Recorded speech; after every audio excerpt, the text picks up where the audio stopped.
Assalamualaikum rekan. Nah, hari ini aku mau cobain salah satu lontong ya yang paling terhit dan juga terenak di Banda Aceh. Nah, tanpa bertunggu lama langsung aja yuk kita cobain.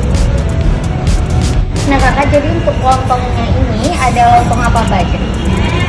Nah, kita di sini khasnya itu ada ayam spesial ala Inong, ada rendang, ada telur, dan spesial ini si ayam khas ala kita. Guys, ini aku langsung mau cobain lontong khas darinya Inong Kitchen.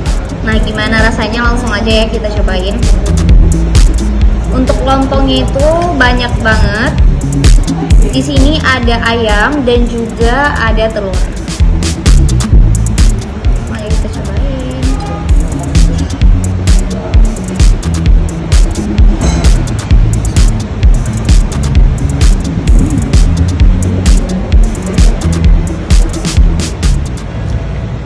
Enak banget guys.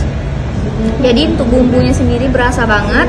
Dan ini untuk ayamnya, ini memang khas banget. Pokoknya enak kali.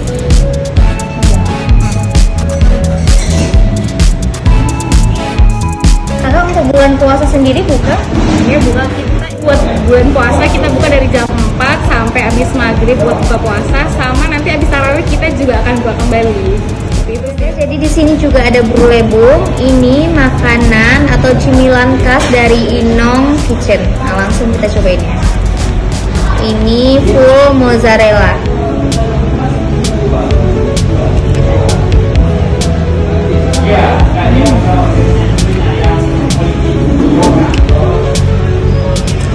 Kalian yang pengen cobain lontong enak dan juga kue-kue khas atau makanan khas dari Inong Kitchen, kalian langsung aja kunjungi di Jalan Ponegoro nomor 7, samping Istana Kado, depan Masjid Raya Kota Banda Aceh.